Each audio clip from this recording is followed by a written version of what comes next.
Well, here we are, March 20th, 2020. I'm doing my part for self-isolation and quarantine, along with my wife in the city. My shop's 2 hours away, so we're in Atlanta doing our thing. Luckily, I've got about 4 or 5 days of editing to do, and I've been playing around with it, but one of the reasons why I haven't done any narration before is because I don't have the time to do the editing. So I've recorded about 4.5 days of work, and then I've been editing. I've added a second camera, but now that I'm in Atlanta, and I might as well just do a little bit of talking. So here we are in quarantine. COVID-19 being an issue now. My wife has CF, so that's definitely a concern. So I'm not going to leave her, at least until things calm down.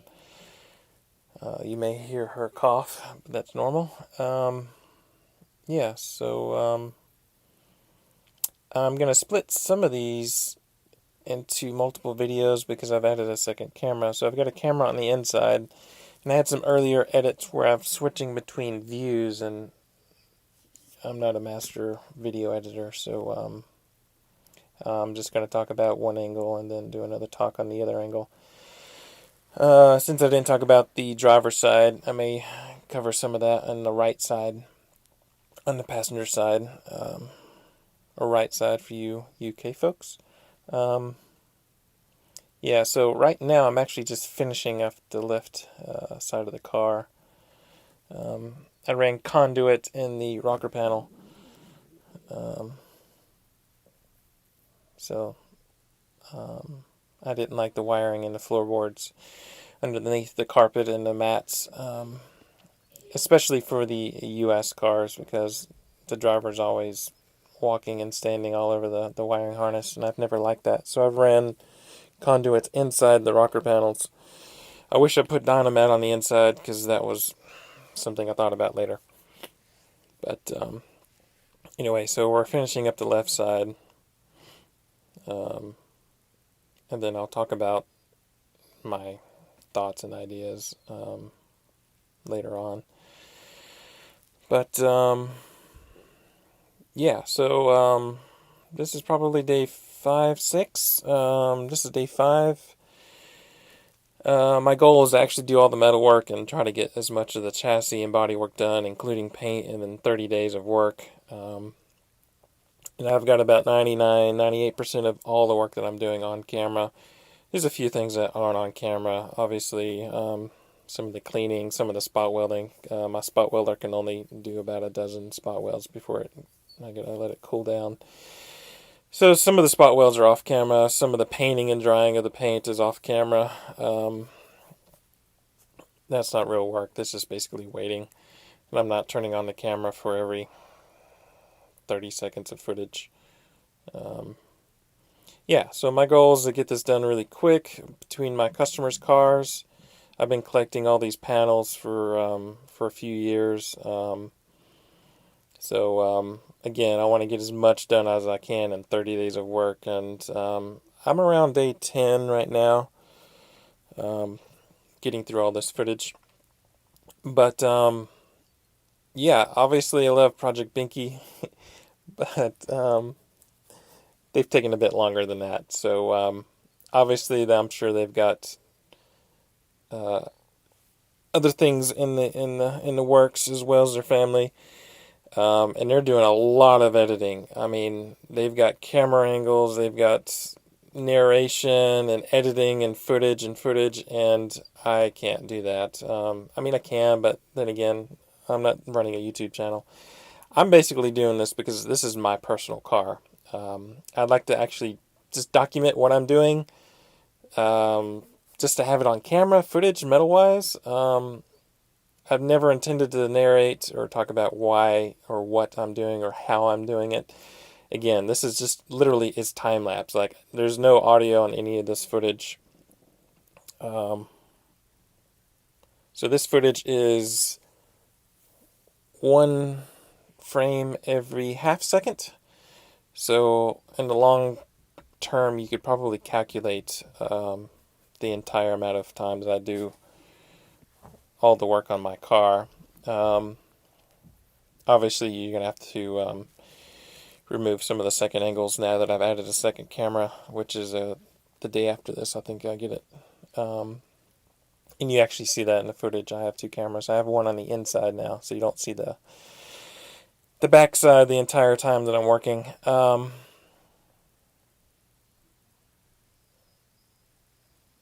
Yeah. You can see here I'm actually just finished welding the fender. The left side fender in the back had been hit before, and I had patched it from another car. It wasn't really the greatest, plus the bottom edge wasn't the greatest, and I didn't want to do two patches. And again, I've been collecting panels over the years. I think I had that fender at least 4 years. It's been on the shelf for 4 or 5 years. There's a lot of overspray on that fender just because I've been doing other projects. But yeah, and then I ended up getting the rockers and the floors from England because it was actually cheaper to get it from the UK, including shipping. Yeah, so we're just finishing up the left hand. We'll talk about basically what I'm doing, cutting and measuring. Here we are on the right side. Looks like I'm just marking the rear fender patch to see where I need to cut.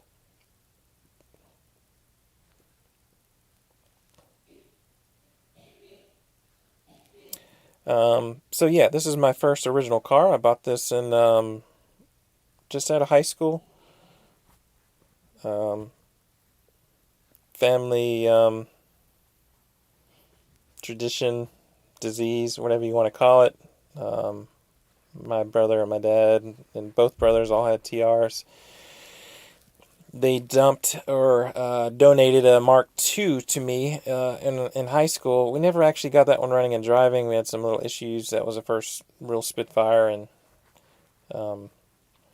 but due to a speeding ticket, I met a guy in Augusta who had an extra Mark I because his mother actually had two Mark Is. He actually wanted to trade an air compressor, and of course my dad had worked for Sears for 35 plus years, and we had lots of Craftsman tools, and my dad's like, no, the air compressor is worth more in a car. So I think I paid $250 for this Mark I, and we didn't know much about the difference in the Mark Is and the Mark IIs at the time. And my brother's like, hey, just chop this one in half, put this one together, because this one's better in the back, and this one's, you know how they are. But considering that this is a Mark I, they're more rare, and this is before the internet was huge.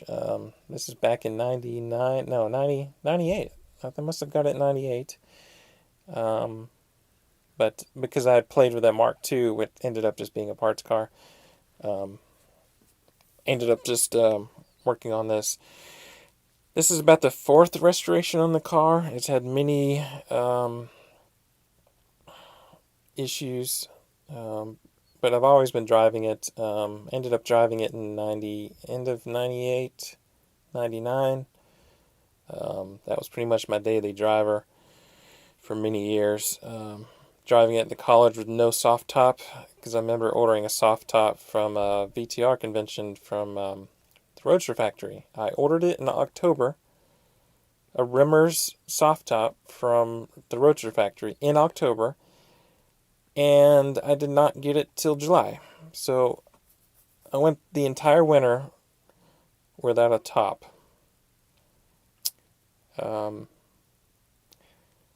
I won't get into that now, but that was well, you do some crazy things in college, especially with a little sports car.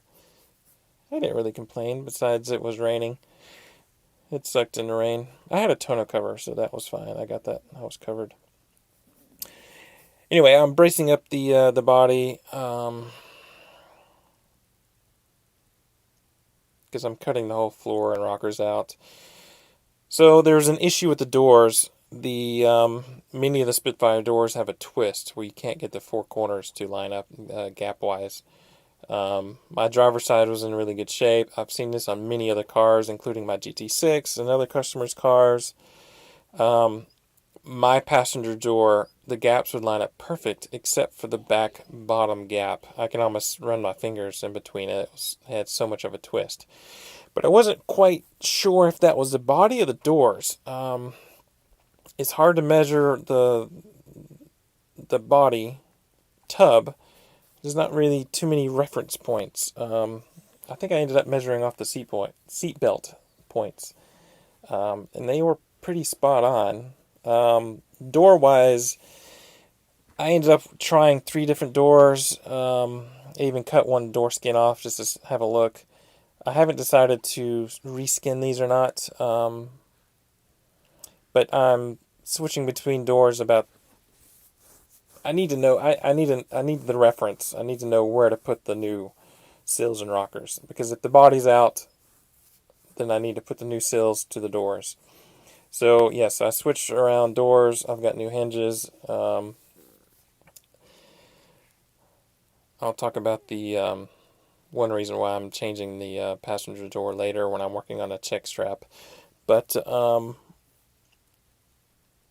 the original doors, they've been sandblasted at least twice, and I've removed the original factory Dynomat material on the inside, so it's really flexy. It's a tin can door. It's been pretty beat up. So I ended up using the black door for build. I may reskin these doors. I'm not quite sure on those. I was looking for British Heritage door skins. I couldn't find any. I could find the Steelcraft, which are probably leftover stamps from probably stand part or the original dies from the original doors. But once I get the floors and the body and the shell done, I'll strip the doors down and see if I can either heat shrink them or dolly them back. If I can get the doors and the original door skins in good shape, then I'll keep those. I think later on here, I actually try to half deskin my original door. I think this is right here actually, or actually put a twist in it. I'm trying to get the original passenger door to fit the body. I cut and pull the seam around the edge to see if I can put a little twist in the shell. Here I am trying to clean up and de-seam it, half de-seam it, just loosen the seam around the door skin to put a little twist in it. It didn't quite work. So I ended up using the black door. Yeah, so this is my original car. The shell has been replaced. It was totaled once, and so this is actually a replacement Mark I shell. And at the time, I was actually working an office job, being a photographer, doing other things, driving a TR7 coupe, which I loved. Then the digital market crashed, and there's not a lot of photography work out there. So I ended up selling my TR7 to rush this car because I was actually intending to literally drive it to Hawaii. So the game plan was to throw this car together body-wise. The engine was always fine, at least from the previous build. But yeah, so I was going to drive this car to California, ship it to Hawaii, and we were planning to open a studio with a friend of mine in New Zealand with Glenn. Hey Glenn, hope you're doing all right in New Zealand. Anyway, so that was a plan. So the body shell in this was actually in pretty good shape. I ended up trying to do some lead work, fake lead. It was lead-free lead. Didn't work very well. Never was happy with it. The flux was really corrosive. And a couple little patch jobs. I did one inner sill on the driver's side. You see that in some pictures. I had it labeled 2006. And then I did a really bad patch panel front floor repair on the driver's side. So those are literally the two pieces that I replaced in the body. There's a couple little patches, a couple inches here and there, including some of the bottom rocker pieces. But body shell wise, it was in pretty good shape. Later on, you'll see I actually cut the original floors out. They're in really good shape in the center or behind, underneath the seats. So those were, and actually the front floor section of the passenger side was just some pinholes. Not a big deal. So that's pretty much still original. But again, I never really liked the lead work and the patch work that I did, and some of the old bead rollers work that I did with an old, I must have been an HVAC bead roller. It was just it wasn't very deep. It was only like 8 inches. This is long before I got my custom deep bead roller and dies for my floors that I currently make. So the floor, the car in general is completely solid. It was only when I put it on the lift and saw the bottom of the car, and I just really hated the metalwork that I did, just visually. And I'm like, well, now's the time to do it. And the reason why I'm doing this is because of an oil leak. So I've never had overdrive for many, many years, and I drove this car constantly when it was driving. There's been a few times since I got married where it's just parked over the winter, just dealing with married life. But I think one of the reasons it parked because I didn't want tires. The tires were bad, and I wanted to paint the wheels, and I wanted to band the wheels, and I couldn't find anyone. So I think it sat for almost a year without me daily driving it, just because I couldn't find the wheels and tires that I wanted. So I still drove it locally from here and there. Here I am on cutting the bottom. I think there's about a 2 or 3 inch repair that I put there. And of course I'm cutting all the old rockers out. And I may need to go back and take pictures of those rockers that I cut out to see the lead work that I did on the inside. Luckily, I don't throw anything away until I'm actually absolutely done, because a lot of it is good patterns. Obviously, new parts don't always fit, so obviously I keep the old stuff. I need to go back and take some pictures of the lead work. But again, the rockers were just a lot of pinholes, and I mean, I did that 2006, so considering it held up that well, I'm quite surprised. There was a little bit of bubbling on the bottom of the paint of the rockers, and I think that's due to the flux, because that flux that I use on that lead filler from Eastwood, I'm not sure what, it might have been a zinc, I don't know what it is, but the flux for that solder stuff was not the greatest in the world. We're jumping ahead. There will be another video with camera 2 from the inside showing the other work. So British Heritage fenders, rockers work really well. So a lot of mocking up, test fitting.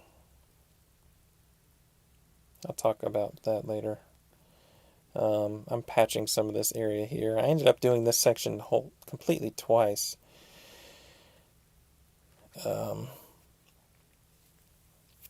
The first one wasn't quite large enough.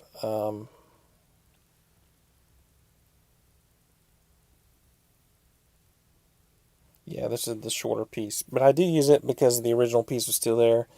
I use it for test fitting the inner sill, or the center sill, the flat piece. Yeah, so going back to why I'm doing this. My wife bought me overdrive last year, so I finally put overdrive in it, and it's very convenient driving 2 hours to Atlanta. Great on gas mileage. Better than my truck, at least. So, I just did the original non-synchronized gearbox overdrive, which is fine. I actually like it. Kind of prefer it, just being a little bit more original. But the original transmissions don't have oil seals, so of course, eventually it leaked. The scroll the scroll seal leaked and the overdrive stopped working because I was low in oil. So this whole thing, this whole endeavor started due to an oil leak. So I ended up pulling the engine and transmission just to change that. And of course that's not on camera before I decided to do this. But engine was fine. I did notice that some of my valves and seats were a little bit loose, so I ended up just going ahead and pulling the engine, stripping it down, and the head work was done 15, 16 years ago. That was many years before. So my seats, of course, are pretty much, they're not shot, but they're worn. So I'm having the head work done. And I'm also going to sleeve the block back to standard. I'm already at 30 over, and you can't go any larger than that. And I've been there. I've put 60 over in my original block. Took it to Road Atlanta and cracked the block with 60 over pistons on these Mark 1s. So, yeah, I don't know if that was more user error or just casting, but these Mark 1s, I don't know why they sell the 60 over. I don't know if there are specs from another engine. They're just stamping with 60, but 30 is pretty much the max. And the alloys and the sleeves are better. So, yeah, I'm going to sleeve the block back to standard. Do the valve work just to get that done. And I've already changed and converted my transmission to take the later oil seal. I've actually sleeved the input shaft on the transmission.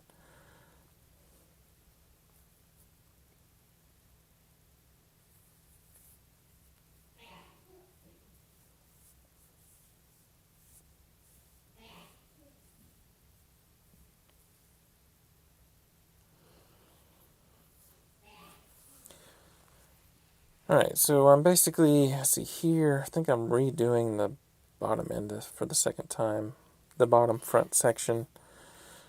So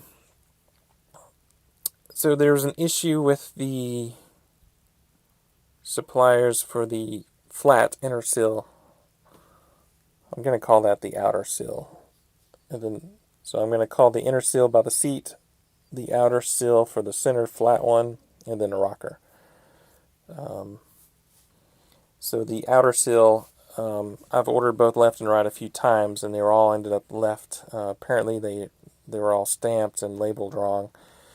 They're pretty much identical, except for there's a slight maybe 10-degree bend on the edges. And I had a couple of extras because, of course, I had like 3 left hands but no right hands. And Rimmer Brothers, everyone I talked to is like, yeah, they're all wrong. So there weren't any available at the time.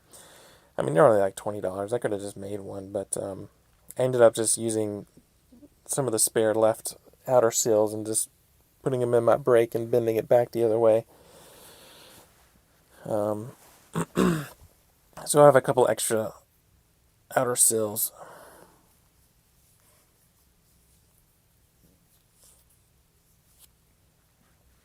And you'll see in a later video where I actually do the bracing from the camera that's on the inside.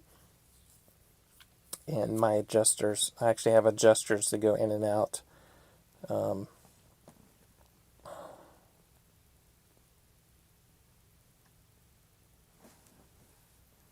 So I think we're coming up on the end of this video. So I'm just going to keep these videos kind of short, 20-30 minutes. So this one's about finished, and I think we'll switch to the inside view shortly in the next video.